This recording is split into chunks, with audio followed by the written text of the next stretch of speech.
Conte Verde apresenta Alexis le pegó. Chile campeón. Chile campeón. Chile campeón. ¡Gol argentino! Argentino Di María Viejo nomás. Minuto da Copa América. Para agora, olha o gol, olha o gol, olha o gol, olha o gol, gol!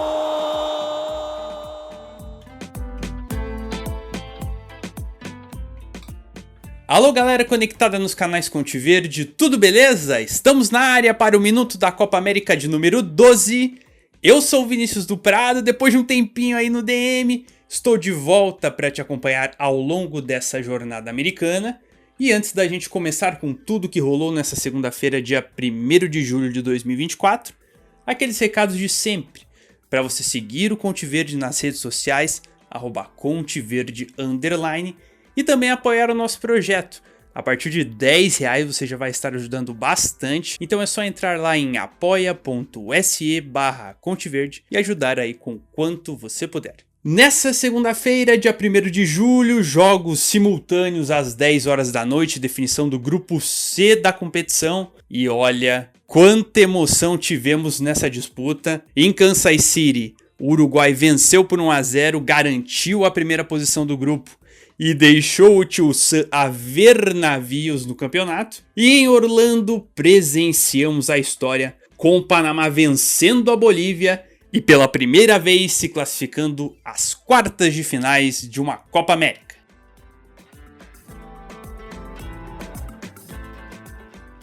Mete David, centro.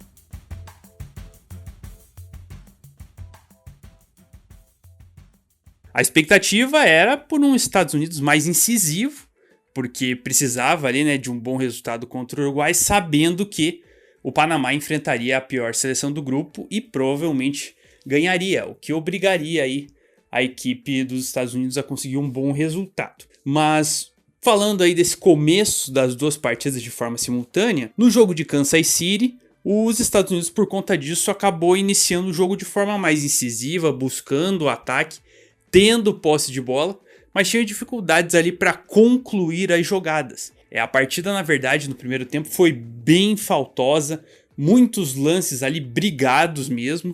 Nós tivemos até um lance mais de maior atenção, de maior gravidade aos 23 minutos, quando o Araujo teve após uma disputa de bola, bateu a cabeça no chão e teve suspeita aí de concussão, o jogo ficou parado um tempinho, ele teve de ser substituído, desejamos aí melhoras para ele na sequência aí, mas o fato é que o primeiro tempo foi muito brigado por parte de Estados Unidos e Uruguai. Foram poucas chances, os Estados Unidos tiveram mais posse de bola no começo, mas aos poucos aí a seleção uruguaia foi retomando um pouco o ritmo, controlando ali, tentando atacar um pouquinho mais em velocidade, e teve a melhor chance da primeira etapa aos 32 minutos, quando após uma falta cobrada rapidinho ali, o Nandes acabou tocando na saída do goleiro, e aí apareceu o zagueiro Rin, que salvou no último instante, evitando o gol do Uruguai antes do intervalo.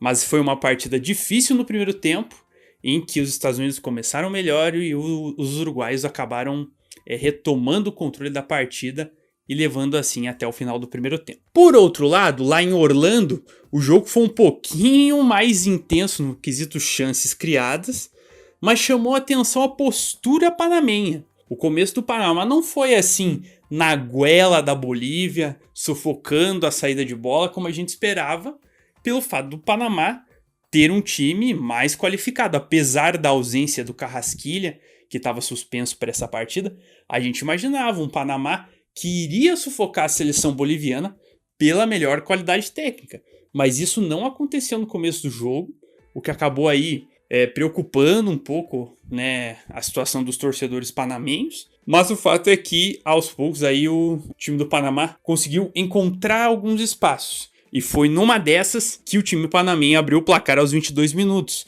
uma falha na saída de bola da zaga boliviana. Ela caiu pro Martínez, que de cabeça ali fez um toque bacana para dentro da área, onde estava o Fajardo, jogador mais decisivo, diria eu, dessa primeira fase panamenha. Ele girou e bateu forte, sem chances para o goleiro Vizcarra, abrindo o placar aí para a seleção panamenha e já colocando lenha lá no jogo de Kansas City. Depois desse gol, né, se esperava então que o Panamá aproveitasse esse momento para chegar mais aí ao gol boliviano, mas a verdade é que não conseguiu imprimir um ritmo muito forte antes do intervalo.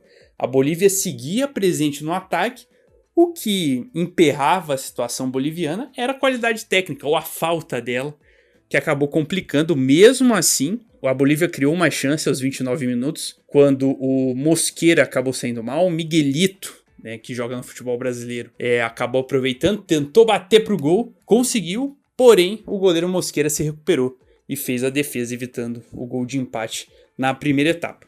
Mas o fato é que, se de um lado nós tínhamos uma partida equilibrada, mas com poucas chances, né? No jogo de Orlando nós tivemos uma partida mais movimentada, mas ficou uma postura panamenha aquém do esperado, pela importância de se vencer com até um certo saldo para evitar maiores problemas na disputa pela classificação. O fato é que na volta do intervalo, tanto Estados Unidos quanto Panamá precisavam jogar um pouquinho mais, mesmo o Panamá vencendo. Porém, o que a gente viu em Kansas City foi o Uruguai voltando com mais volume de jogo, aproveitando o ritmo que imprimiu no final da primeira etapa para se manter ali no campo ofensivo. Era uma forma interessante de manter ali o jogo sob controle, não foi uma grande atuação uruguaia. E também os Estados Unidos eram um adversário que imprimia um pouquinho mais de dificuldade em relação a Panamá e Bolívia nos jogos da seleção uruguaia. Mas o fato é que, se o Uruguai não foi aquele primor de intensidade, pelo menos conseguiu ali manter o jogo com banho-maria aí na volta do intervalo e acabou não tendo muitos problemas aí no segundo tempo. E com isso, o que acabou acontecendo aí foi que aos 21 minutos a equipe uruguaia conseguiu abrir o placar, mesmo não estando assim na sua melhor noite. Quem apareceu novamente foi o De La Cruz, o homem das bolas paradas, fez um cruzamento da direita, houve um cabeceio de um jogador uruguaio, o goleiro defendeu e no rebote o Oliveira apareceu ali para completar para o gol e abrir o placar para a seleção uruguaia, né? O gol acabou acontecendo, o VAR até foi chamado ali, mas na verdade a posição estava legal segundo o árbitro de vídeo e o gol foi marcado aí para a seleção uruguaia. E foi muito interessante porque o gol do Uruguai foi meio que uma ducha de água fria na questão dos Estados Unidos. Porque pouco tempo antes, claro, havia uma diferença de minutagem em relação aos jogos por conta do atendimento que foi feito ao Araujo no primeiro tempo. Mas na volta do intervalo do jogo de Orlando entre Panamá e Bolívia, né, o Panamá tinha criado 2 oportunidades, aos 4 e aos 22 minutos, mas aos 24 minutos do segundo tempo, quem marcou o gol foi a seleção boliviana.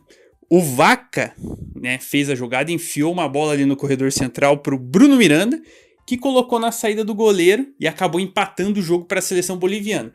Então, quando a Bolívia marca o gol de empate, a torcida dos Estados Unidos fala assim, pô, agora vai, vamos para cima. E aí não deu nem tempo de pensar isso, a seleção uruguaia foi lá e meteu caixa, abrindo o placar no jogo de Kansas City. E acabou sendo uma ducha de água fria nas pretensões americanas. Não sei a que ponto estava sabendo a seleção panamenha do que estava acontecendo no jogo entre Estados Unidos e Uruguai, mas o fato é que, mesmo com a seleção uruguaia abrindo o placar e ajudando os panamenhos, é fato que o time do Panamá teve algumas substituições aí após o gol de empate da Bolívia, e com isso acabou retomando um volume interessante de posse de bola e foi mais intenso. Na volta do intervalo, mesmo sofrendo esse gol, o time acabou tendo mais ímpeto ofensivo e com as mexidas acabou sendo letal. E o treinador acabou sendo o Christensen, né? Acabou sendo um felizardo aí porque as mudanças que ele fez na seleção panamenha acabaram decidindo a classificação em relação à equipe da América Central. Isso porque, aos 34 minutos, após um cruzamento da esquerda, o Guerreiro, que foi uma das mudanças aí do Christensen, cabeceou no canto direito e fez o segundo gol da equipe do Panamá, já desafogando aquela alegria da torcida panamenha. E aos 46 minutos, o Yannis acabou. Ele entrou aos 44 para 45. Na primeira jogada que ele recebe, um lançamento para ele na entrada da área consegue chapelar o zagueiro e bate no ângulo direito, faz um golaço para a equipe panamenha. Então, duas peças do banco aí acabaram entrando e definindo o jogo em favor do Panamá, 3-1. E aí a situação dos Estados Unidos lá no jogo de Kansas City, que já era ruim depois do gol sofrido em relação ao Uruguai, acabou piorando com esses gols marcados pelo Panamá. O time até tentou se fazer presente no campo de ataque, rondou ali a área do Rocher, mas acabou muito dependente do Pulisic. Era uma ilha de criação ali. Ele tentava, né, se aproximar dos demais jogadores, mas não conseguiu o suficiente para buscar um gol e a partir daí criar uma atmosfera diferente lá em Kansas City. E aí foi se arrastando o jogo até o apito final. Então ficou assim, em Kansas City, Uruguai 1, Estados Unidos 0. Então o Uruguai acabou se classificando na primeira posição do grupo C. Foi a equipe que apresentou o melhor futebol ao longo da fase de grupos, embora nesse jogo contra os Estados Unidos foi uma partida um pouco mais burocrática. Foi um pouco mais difícil também na questão de ter um adversário ali que tentava alguma coisa diferente. Mas foi um jogo controlado. Não foi o melhor dos mundos. Mas o importante foi a vitória e a classificação com 100% de aproveitamento por parte da seleção charrúa. E então, no jogo de Orlando, nós tivemos aí a vitória do Panamá por 3-1 frente à seleção boliviana. Panamá, então, conseguindo se classificar na segunda posição, pela primeira vez chegando às quartas de finais da competição. E o que acabou sendo determinante para a classificação panamenha foi o jogo direto contra os Estados Unidos, no qual ele obteve a vitória. Pelo lado da seleção boliviana, uma campanha que não diria surpreendente por conta, né, do mau retrospecto que já teve nas eliminatórias. A partida contra o Panamá até teve algumas coisas interessantes, mas ainda muito aquém para quem precisa se reformular completamente em busca de uma vaga na Copa do Mundo via eliminatórias. Então, a Bolívia vai precisar ter muito trabalho aí pela frente por parte do Zago para melhorar esse desempenho e buscar pontos em relação ao grande objetivo que é voltar a uma Copa do Mundo. Então é isso, fechado aí o grupo C. Então, nesta terça-feira, dia 2 de julho, teremos então a agenda da Copa América. Será com a definição do grupo D. Jogos também no mesmo horário e fica a expectativa, né, do grande jogo dessa primeira fase, que teremos aí entre Brasil e Colômbia. E do outro lado, com chances remotíssimas de classificação, temos o confronto entre Paraguai e Costa Rica.